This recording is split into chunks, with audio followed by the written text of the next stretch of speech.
Hello, Savannah. Hello, hello, hello. It's yours truly, your Alderwoman at Large for Post 1 of the City of Savannah. We are so excited to be with you again on a Monday night. I'm more excited to be joined by our state senator, Lester Jackson, who is going to give us some updates on our legislative process. And we just kind of want to walk you all through the process.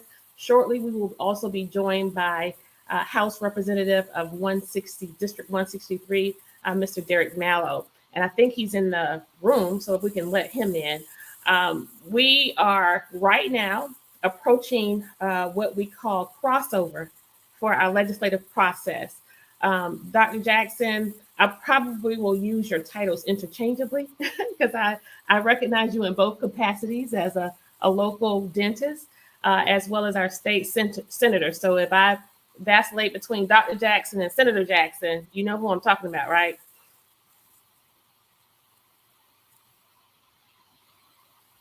You're muted.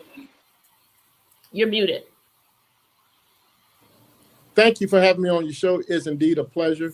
I'm excited to be a part of your show, Alderman Gibson Carter. This is a wonderful time. We are on the tail end of our General Assembly. You know, constitutionally, we're only tasked to do one thing, and that's pass and balance a budget. At the state capitol, we settled on a $30 billion budget this year, $30 billion. We have to come to terms with both houses and the governor's office. And that's the only thing we constitutionally that's the only thing constitutionally we have to do. But we also pass bills and policies that govern this great state. And as we approach what we call the crossover day is that this is the last day that bills that rest in one house or the other can move over to the opposite house. So if a bill's in the House of Representatives been read and heard and passed, it must pass on crossover day. That's the last day, because if that bill did not pass over on crossover day, it's dead, and it can't be considered until next year. And likewise in the Senate, if a bill failed to pass on what we consider crossover day, it cannot be considered until the following year. Now, say that that's not exactly true, but that's why important crossover day is. We must pass bills out of one chamber to the next by crossover day. So it's a very important time. So this is a very busy time for us. We're all scrambling to get our bills heard, get our bills to the floor of the Senate or to the floor of the House, so that we can pass some meaningful legislation that benefit Georgia. Now, this is for general bills. We also have local bills that don't have to act on crossover day. For instance, I have one local bill. It's a school board bill that gives the school board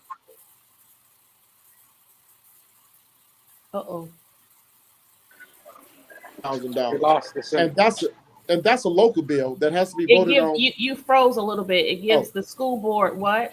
A local bill that gives the school board a pay raise. Currently, school board members make about $14,000 a year. We want to give them a pay raise equal to the councilmen of the city of Savannah and comparable to county commissioners in Chatham County, about $25,000. And that's a local bill, so we don't have to pass that until of the session. So, and we're working on that. We're working on a much needed bill to not only thank those great school board members that do a wonderful job for Chatham schools, also call some, and that's what we call a local bill that doesn't fall by the same rules of a general bill. Okay, and so with regard to some of the local bills, we know we have submitted to our delegation some legislative items on behalf of the city of Savannah. One that's huge is the hotel motel tax. One that's personal and near and dear to my heart is relief and support for child sex trafficking or trafficking in general here. And then we know we have some maneuvering of sorts with regard to casino and gambling for Savannah. And I want to give you an opportunity, Representative Mallow, to sort of chime in on what you have been working on. But while he's doing that, Senator Jackson, I just want to give you a little bit of an opportunity to think about some of what I just presented. Representative Mello, what are you working on, and what's going on for you? Well, I'm working with Senator Jackson. We both have sponsored the same legislation in the House and in the Senate. We're running concurrent bills to destroy firearms that are held in the custody of our law enforcement agencies in Savannah, to move them from evidence to a place where they can be destroyed, used for the purposes of training or lab testing with the GBI. I'm also working on a rental tax credit bill. I've got a fiscal note on that bill. I'm working to get a hearing in Ways and Means to try to move that bill. Basically, I provide a $60 tax credit back to renters. The state of Georgia does not have an earned income tax credit for our most vulnerable citizens. And this is a tax cut for the poor and the impoverished in our community. So I'm working on that bill. I'm also working on a juvenile justice bill. I've gotten 3 co-sponsors today. I'm working on a bill that would eliminate juvenile life without parole.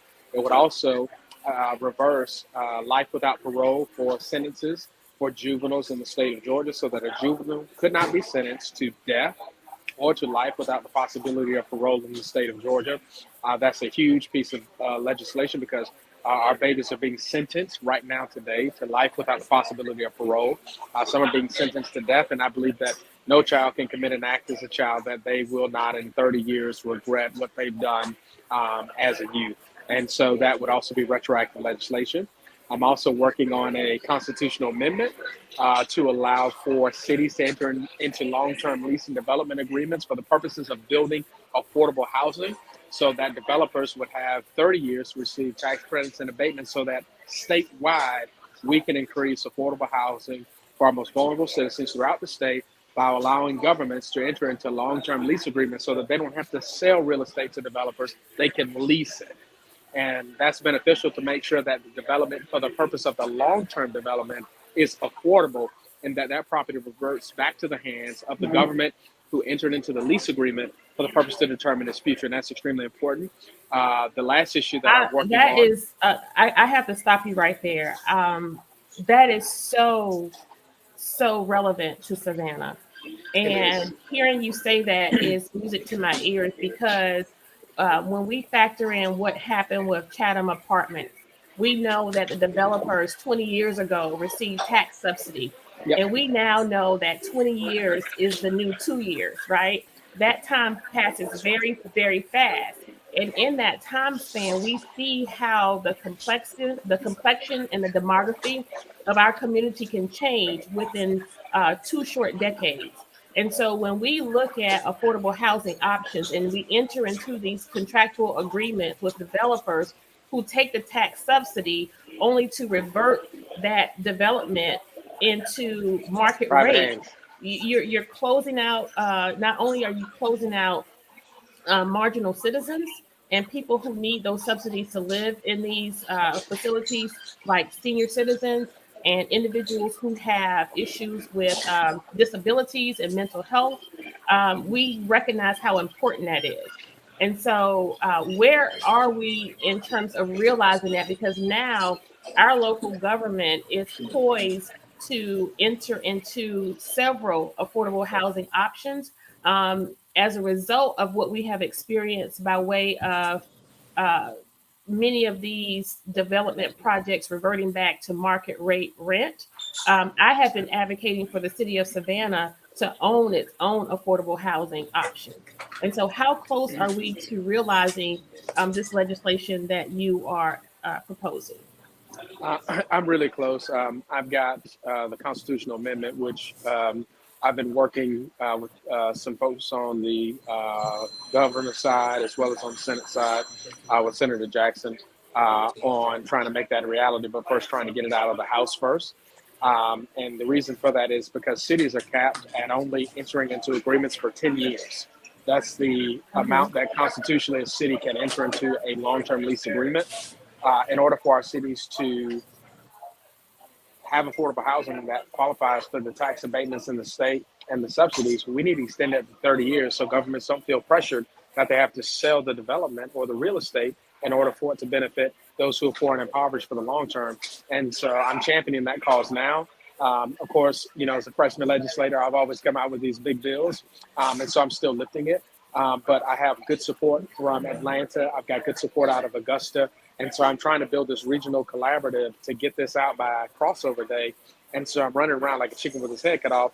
And actually, I'm at a meeting now to try to gain some more support for this initiative with this constitutional amendment. And so we've got support from the Atlanta elected officials in the state house.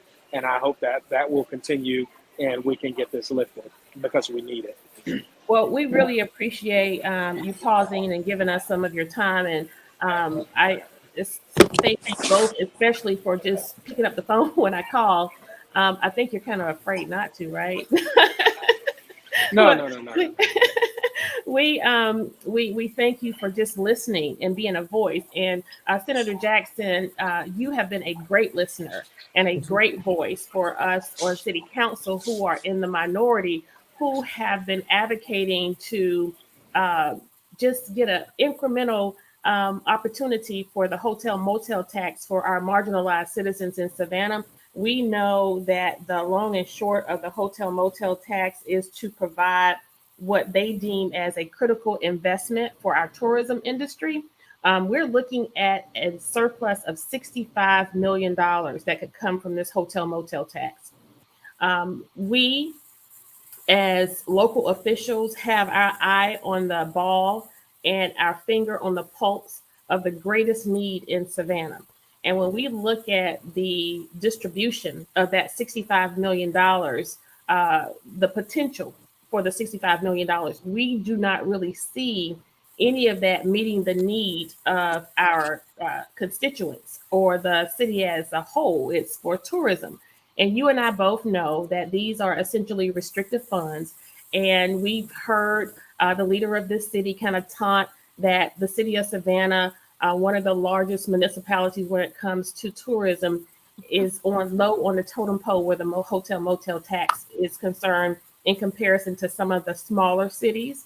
But when I see that there is an equitable distribution where this is concerned, I really appreciate you taking the time to listen to us.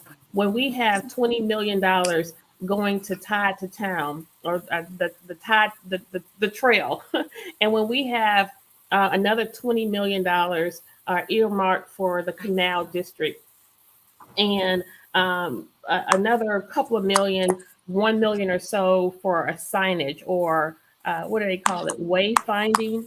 Um, you don't really see a heartbeat. And I've talked for a long time about giving Savannah a heartbeat. And one of the reasons why I cannot support the petition for the hotel motel tax is because it does not have a heartbeat where our people are concerned. Right now, by way of the Georgia state statute, we cannot do very much about the wages with regard to the minimum wage in Georgia, right? We do not have the authority to increase the minimum wage. But what we do have the authority of is our influence and our political power when it comes to lobbying individuals within our hospitality industry who are paying people who clean toilets and make beds less than $12 an hour, between $12 and $13 an hour. And that's simply unacceptable. And what we have seen demonstrated as a result of the pandemic, we have seen COVID-like implications come to life during this pandemic in the lives of people as well as our government. And so if we cannot be compassionate enough to be compelled to look at the allocation and the distribution of these funds to where we can give it a heartbeat, I'm simply not inclined to support it. And it is my hope that you too will use your influence, your power, and your authority as the senior senator to say, listen, to the minorities on the council. And by way of minority, I don't mean gender or race. I mean minority in number. Myself, Alderwoman Miller Blakely, and Alderwoman Bryant Lanier have been advocating for more equity in distribution of these funds. Well, Alderman Carter, let me just tell you this. Last year, when the hotel motel tax was presented to the local delegation, it was something, first of all, any local legislation has to be passed by a majority of the members of the House of Representatives and both senators. Although they had the votes for the majority of the House of Representatives, When it came to the Senate, it was something that I just couldn't support because I didn't see broad distribution of the 6% of that tax money, and I didn't feel comfortable allowing another 2% that equates to more than $60 million to be to be distributed again, where none of that money is is um, is going to working class. None of that money has been earmarked for disadvantaged people, for to address the homeless situation, to address the underemployment situation. I saw this hotel motel tax as a way of the rich getting richer and poor people continue to suffer in Savannah, Georgia. We live in a community where 28% of Savannah lives below the poverty line. We can't continue to pass ordinances, to pass resolutions where we increase taxes and none of it goes to the underserved or the working class community. But I'm still talking to city officials, still working with you and many other aldermen to make sure that there's a broad distribution of this $60+ million. And I will tell you, it will equate to more than $60 million over the course of years. So I'm listening to the people of Savannah, and they're telling me unless we have more broader distribution, some of the money going into working class communities, going into neighborhoods to address housing, to address the homeless, to address teenage pregnancy. We cannot continue to support taxing the people of Savannah, taxing the tourists, unless we see some broad distribution of these funds. Right. And some proponents of the hotel motel tax will say, well, you cannot use the funds for those items because they are restricted for a tourism product. Well, the thing I say to that is you and I both know how the maneuvering with regard to budgeting goes, right?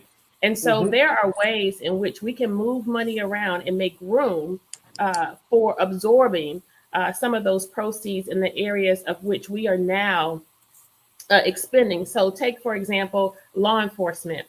We utilize a great percentage of our law enforcement to police our downtown corridors simply because of our tourists and visitors to Savannah.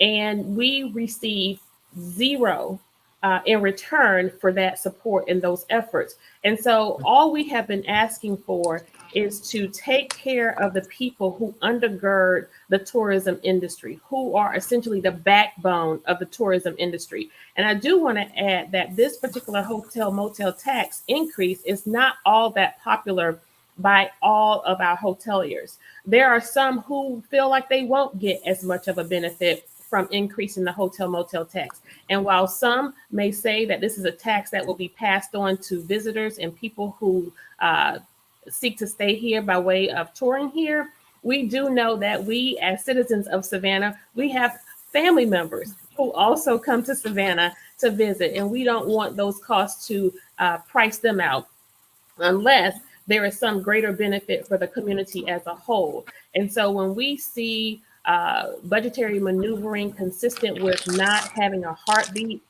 right now we have mass expansion going on across the bridge at the Trade Center. The governor's office has dedicated millions of dollars to that project.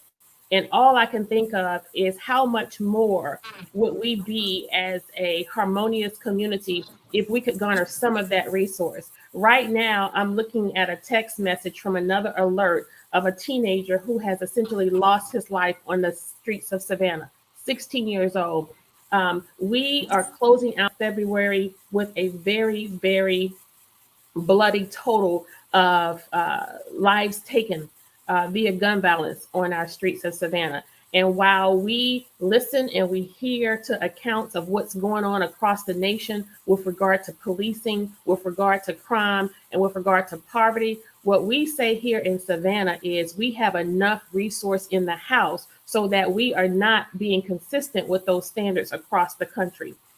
We here in Savannah generate the most money for Georgia, only second to Atlanta. And when we look at the magnitude of our bearing capacity with regard to that type of resource, we must do more for the people of Savannah. We have to do more for the people who live here and pay taxes here than the people who tour, visit, and transition in and out of Savannah. And we are happy that you have heard our voice, and we are encouraged that for those who are pushing this hotel motel tax, they will slow the process enough to listen. And we were basically, of the $65 million, it was only $7.5 million that we were asking for to support the African American Chamber, Hispanic Chamber, to provide support to those individuals who work within our hospitality industry so that we are building their capacity as workers, as well as providing support for their families. Individuals who work within the hospitality industry can't even afford to park downtown. So much of what we were asking for was essentially giving the workers within the industry some semblance of relief. If we can't pay them directly, we need to make resources indirectly benefit them. Now, with regard to our legislative agenda, we paid a lobbyist a little over $100,000, or we're paying them, or $100,000 thereabout, to lobby on our behalf. And it's been said that oftentimes we probably don't receive much directly, but indirectly they're able to block a lot. I still haven't seen the results of that either. Nonetheless, some of what we have positioned for this lobbying group, and I just want to know, have you connected with our lobbyists? Have they connected with you? Well, I've been in conversation with Mr. Marcelo Stewart, Okay. who's a part of that lobbying team, and I will tell you, he understands my desires and my opinion about the hotel motel tax being an exclusive tax, and I've had that conversation until we show that a broad spectrum of support for different organizations, that I cannot support a tax that I think that may be regressive because it's not inclusive of all of Savannah. Mm-hmm. When you talk about the Savannah Chamber, the Savannah Black Chamber, and the Hispanic Chamber not being allowed to participate in this tax, that doesn't represent Savannah. So Savannah is a city that is predominantly minority, and the fact that not a minority organization it can participate in the benefits of this hotel motel tax does not seem that it's going to benefit Savannah as a whole.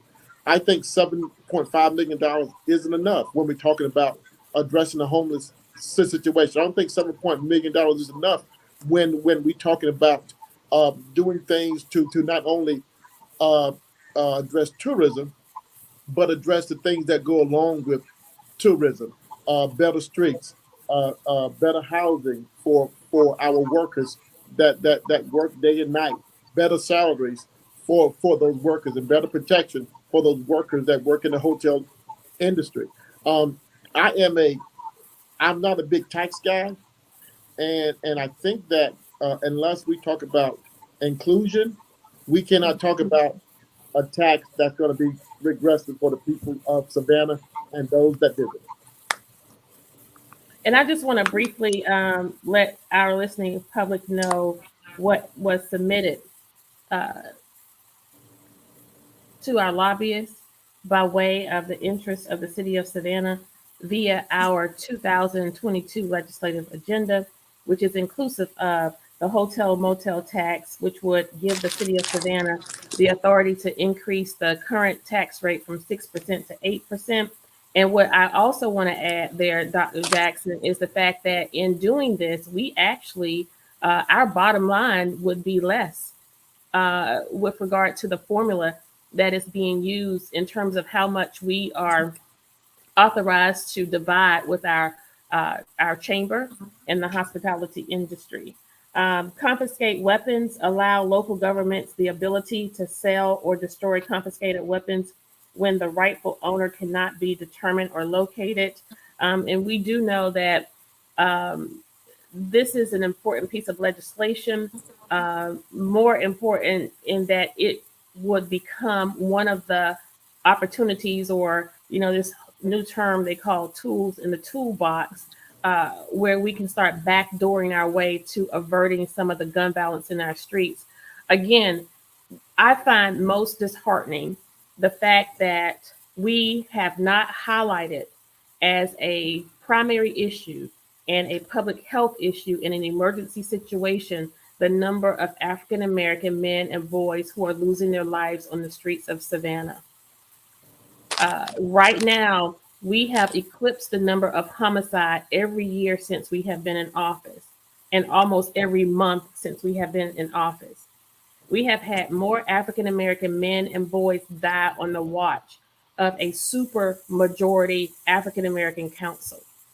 And so, what must we say to these things? We cannot simply say, parents, do you know where your child is?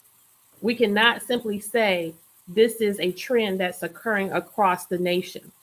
At some juncture, we must dial back as a city, as a county, and as a state and identify ways in which we can retool and better utilize our resources so that we are averting crime, but also so that we are in tandem to being reactive, working proactively to avert some of these episodes that is leaving families in traumatic situations.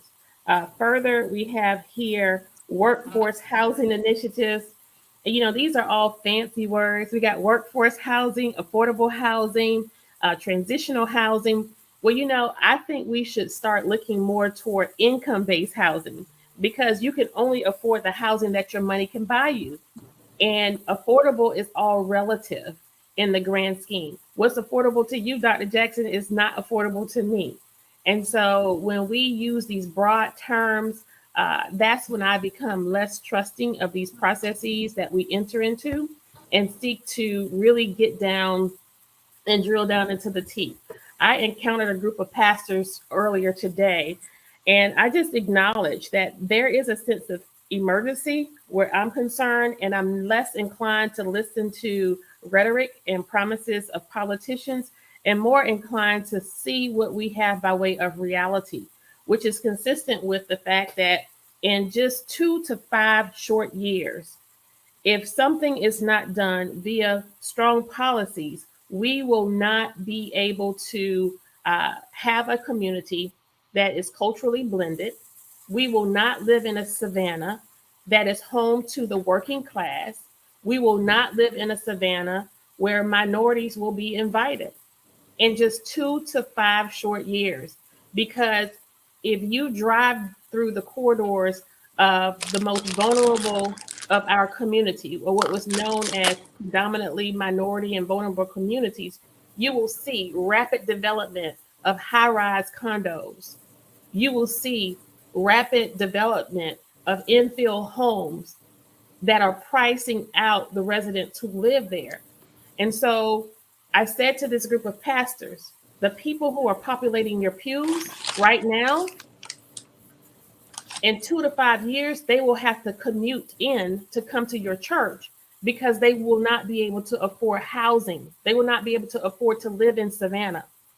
And so what that means is those people who are populating those pews will be forced out to Pooler, Port Wentworth, Garden City, Rinking, Effingham, even Statesboro. And what does that translate to? Before long, they will no longer be commuting in. They won't be able to afford that. Gas right now is almost $4 a gallon. What that means is that our African American churches and minority churches will choke and die. In those churches where even working class white people will not be able to afford. And we see what happened to Bethel AME Church, where right before our very eyes, the historic church was destroyed, demolished. And so we're talking about a lot about critical race theory in our educational system. We need to think about those erasures that are happening right here in our community. Look at what happened to the Weeping Time. Look at what happened to Clearview. Look at what's happening to Yamacraft. And so we have to wake up as a community. We can no longer major in the distractions of the day that often have my name in the headlines. But what we must do, we must champion an issue.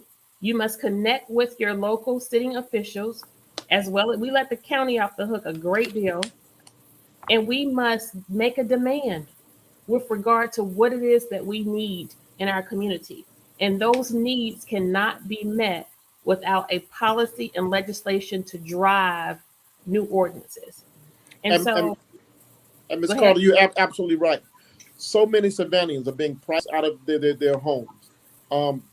There's so many Savannahans that can no longer afford to pay rent close to their jobs. They can no longer to afford to afford their homes. Uh, and you see the trend already. I don't think it's going to be 5 years. You see the trend already. People are moving to Garden City and Port Wentworth because the rent and the housing market is just so high. And I understand that we need to create more affordable homes, and it can't be, and it can't we just can't rely on big business to build affordable homes. It must be a combination with city government and business leaders to make affordable homes to keep native Savannahans job close to Mhm. their working close to their work environment and close to their schools. And we want to acknowledge that we invite outsiders. We invite a community that can continuously be culturally blended. But what we do not invite are those invasions that are forcing out the people who made up the culture of Savannah. You know, we want a Savannah where your children and my children will be able to live here, thrive here, and grow here. But with the current dynamic that we have today, we'd be hard pressed to say for sure whether or not, after our children have matriculated in colleges outside of Savannah and outside of Georgia, whether or not they will be able to come back to Savannah. And we also have to diverse our job market. I mean, people boast on Savannah being a large tourism industry, but what happens is when doing the tourism industry, most people that work in the tourism market work below the livable wage. Be below $12 an hour, and we cannot sustain a family for $12 an hour Right. salary. So we have to diverse our job market to come in and offer jobs that offer skills, that offer benefits. We need to give people grants to become entrepreneurs. So what Savannah is starving for, or skilled workforce. If you notice these hotels going up, if you ever ride by these hotels going up or these big complexes going up, and you look at the car tags, they don't say Chatham County. Right. They're coming from somewhere else. They're Hmm. coming somewhere. And if you look at the workers, they don't look like native Savannahans. And So the so same we is with the film industry when we're shooting a movie here. they they don't look like us. I mean, they don't have a Chatham County tag. So Hmm. so what I'm saying is, as government, as state government, local government, we need to reinvest in ourselves. Start programs where we offer these types of jobs, these type of skills to native Savannahans who are going to reinvest, who's going to invest their time and their money back into the community versus working, and then after they get their wealth, they leave the city and go to another site. We see it time and time again. And while we boast on these uh, tourism jobs, it doesn't make this community. It doesn't make this community grow, and it's not good unless we combine the tourism industry with some some vocational and technology. So we could train carpenters, we could train tech workers, we can train people for the entertainment industry, and we're not doing it. So we need to do more of that. And a couple more of the legislative items we have, Dr. Jackson, are the taxpayer clarity to the taxpayer Bill of Rights And this basically is the Taxpayer Bill of Rights is designed to notify the public that the overall digest has increased in value. However, wording of the notice fails to differentiate the difference Hello? between increased millage. I'm sorry, I didn't notice you were not there. So we want to Hello? acknowledge. Can you hear me? Can you hear me? Hello? Can you hear me? Hello? Can you hear me? I can't hear you.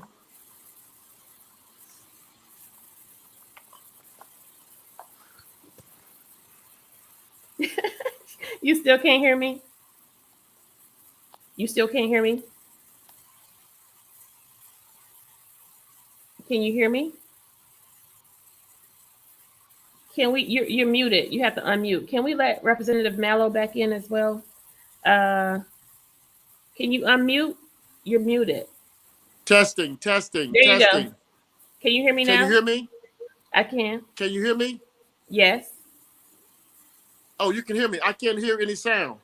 You can't hear me?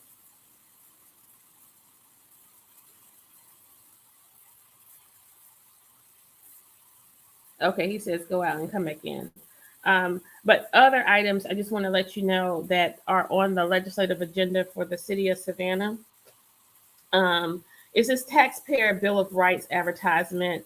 This is a big one for me because when we advertise the millage rate is advertised, and there must be some notification of the advertisement.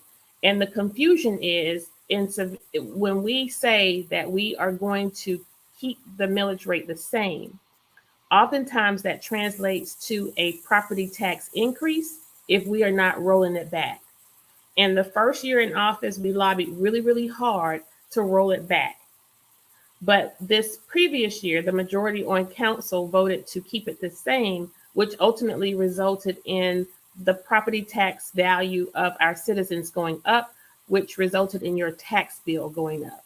And so by now, you all probably have received notification of that increase.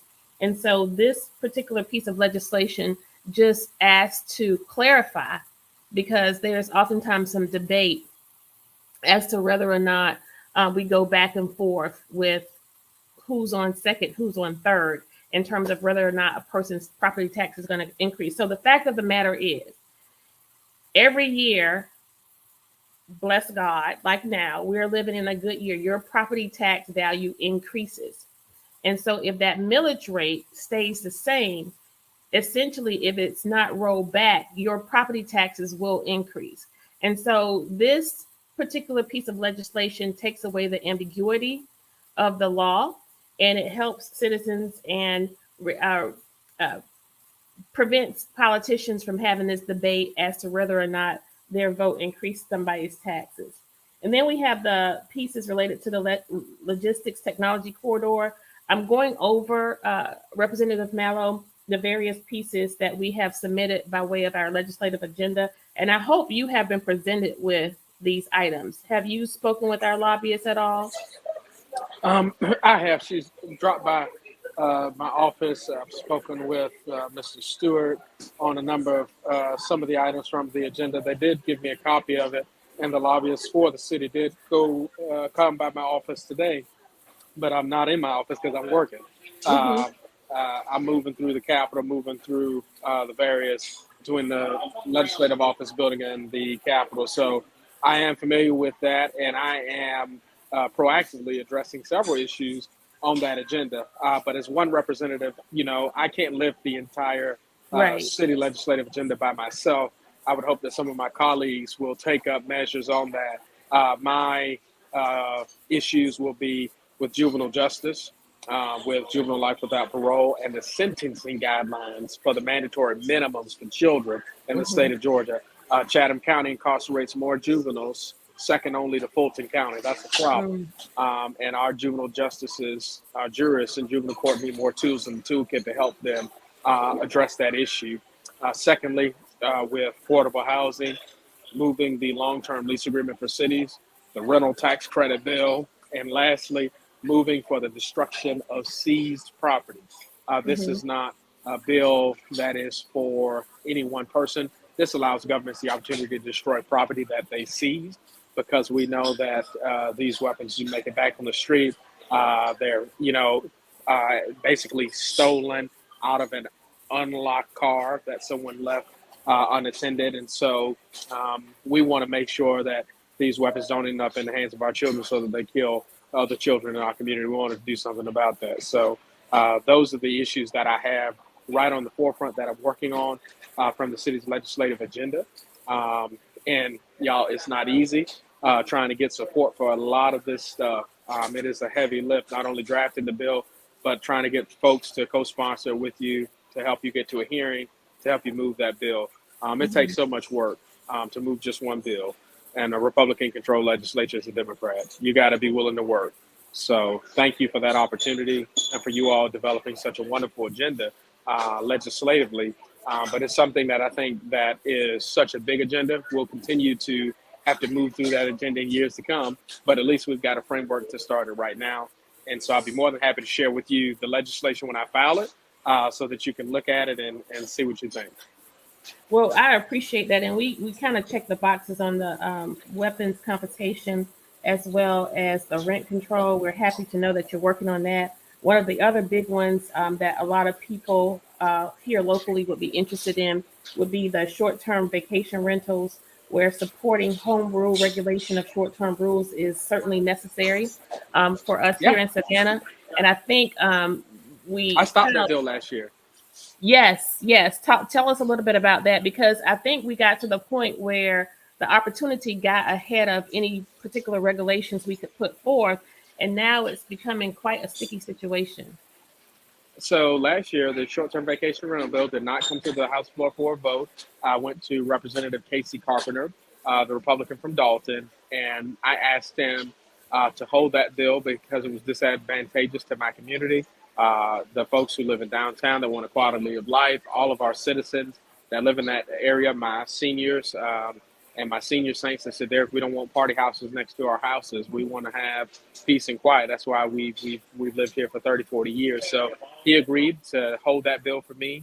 And I found legislation that he had that he wanted to see move and he needed bipartisan support on. And we were able to compromise. And so I'm looking to see where that bill moves through the legislature now. I understand that the Speaker Pro Tem has that legislation, but there's always a give and trade in the House. We've been in a posture of not supporting anything that required a constitutional vote, which meaning 2/3 of the House have to vote, not the 91 on the day to day, but you have to get to that 120 mark. And without Democrats, they just can't get there. And so I think Mhm. the negotiations will start where those constitutional amendments are coming up to a vote, as well as those constitutional majority votes are coming up. And they need 2/3 of the House to do that. So hopefully we can horse trade again, find support where we can on the things that we can, and compromise to make sure that we can hold that bill for short-term vacation rentals so that you at City Council with the rest of your colleagues can manage that for Savannah and not the state try to manage that for you.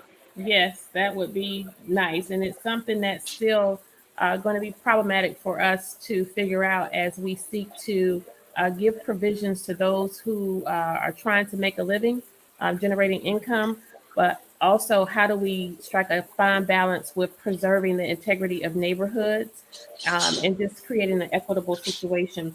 We also have support for sustainability initiatives, which essentially would eliminate or raise the Public Service Commission's cap on monthly netting for behind the meter solar programs, which is very pivotal to our clean energy goal that we have for Savannah.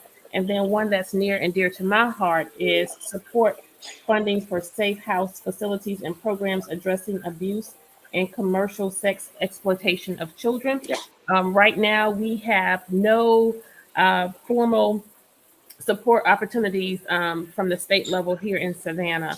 Macon, Georgia, and Atlanta, Georgia is it between Atlanta and Savannah. And so we definitely want some type of support here on this end of the state. I do understand that there is some movement to garner support in this area, and we're just hoping that the dollars will follow the intent.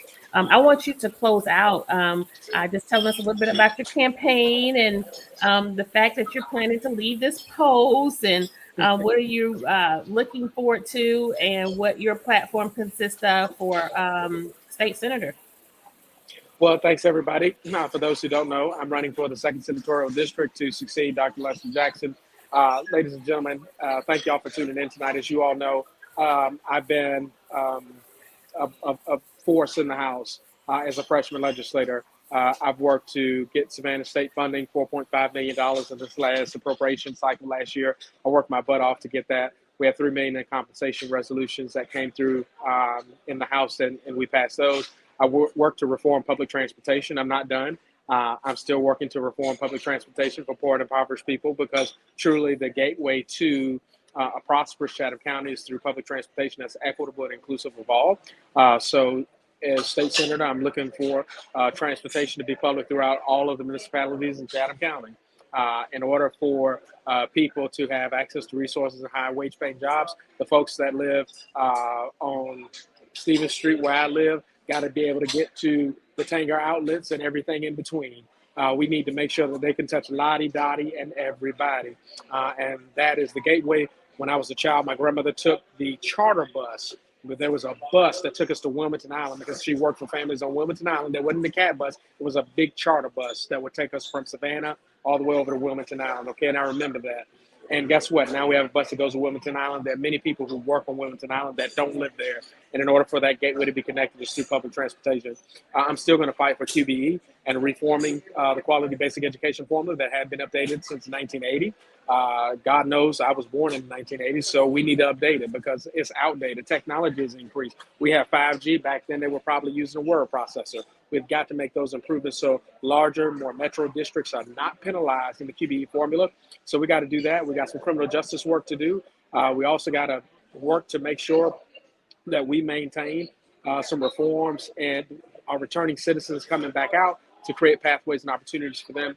We need more affordable housing initiatives at the state. We need to raise our state homestead exemption, and we need to create an earned income tax credit for the state of Georgia for poor and impoverished people. They need a tax cut. The state gives out great subsidies to corporations and billions to those who have the most wealth in our community. And poor people need a tax cut too because they need relief and they need it from the state. We had a $30 billion surplus, so we have the money to do it. And so when we start lifting and doing those things, that's what I hope to fight for moving over to the Senate. That's my platform and that's my plan. And everything that I'm talking about, I've drafted the legislation in the House. And if I can't pass it this session, I'm picking up my bills and I'm going over to the Senate with them. And I'll fight just as hard in the Senate. And one thing about Derek Mallow running for Senate, I know my rules and I know my parliamentary procedures and I know how to get things done. And so with that, Alderwoman, I thank you for the opportunity. And with that, I yield my time back to you, Alderwoman, on your show. And thank you for this amazing opportunity.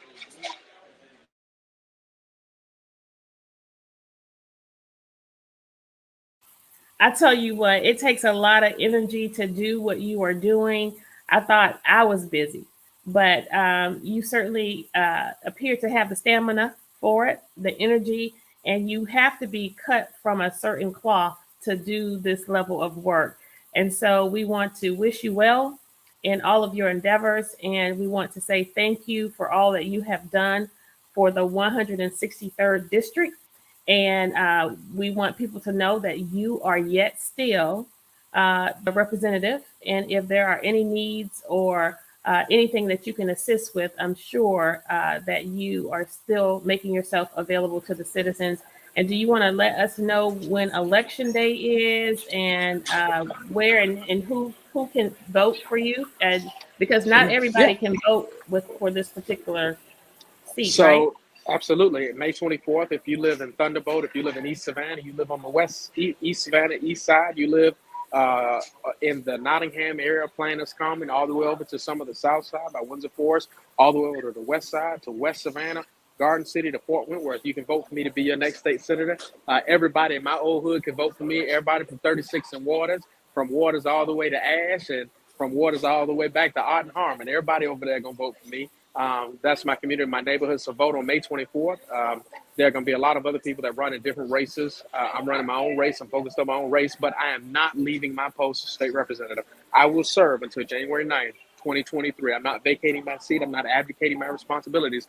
All of my neighborhood association presidents received a letter from me that told them I am in session. Let me know your concerns. I'm available. My cell phone number is available to my constituents. If you got issues with the Department of Transportation, you got issues with the state, I will go and get that entity and that agency and bring it back to you.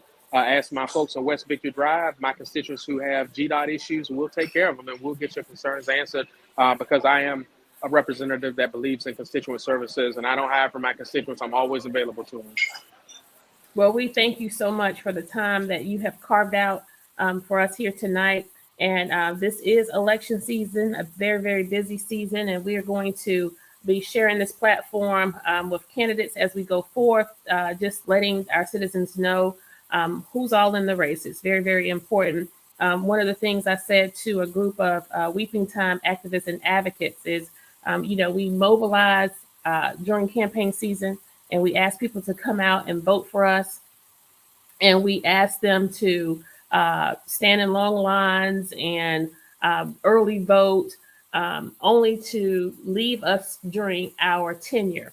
And so we want you to know that once you cast your vote, your civic service is not over. You must continuously engage and connect with your elected officials to let them know that they are accountable to you. And we are so encouraged and so inspired that we have been able to mobilize and infuse excitement and motivation into an electorate who has never been as engaged as they are now. And so, in as much as we talk about what is said and what is heard in this political season and during these various councils and commissions and state level representatives and senators, I don't know that our citizens have been as engaged, as educated and knowledgeable of the political process and their civic responsibilities. And so we thank you for engaging. I am encouraged and inspired by your participation, and we will continue to go forth in my role as your Alderwoman at Large for Post 1. And I am still planning to run for mayor of the city of Savannah, and we're looking for your vote and your support November of 2023. With that said, I don't think our dear senator is going to make it back in. We wanted him to talk about his bid for Leicester for Labor. Senator Lester Jackson will be running for Labor Commissioner, and I'm sure he would be asking for your support as well. You can look him up on his website, Leicester for Labor for the state of Georgia, and find out more about him, get his contact information, and share with him as well. We want to say thanks to everyone who has tuned in, our faithful and intrepid viewers. And yes, Chuck, the messages are coming up really, really fast, but we do know that there's some unique maneuvering going on with the maps. We had maps drawn and approved, but then we had some individuals who have decided to stir with the maps. And so we have a $30 billion surplus in our state budget. And we are remiss because we did not ask Representative Mallow or Senator Jackson what the plan was for that. So continue to keep your eye on the ball, continue to track and follow us. Call your city council members, talk to them about your knowledge of the potential increase of the hotel motel tax, and just tell them that we need to put a heartbeat in those allocations and show some love to the people who live here, in addition to the people who tour here. With that, I want you all to know that I am still here and we're still advocating, we're still thriving, and we are doing more than surviving. With that, I want to say I love you, Savannah, and good night.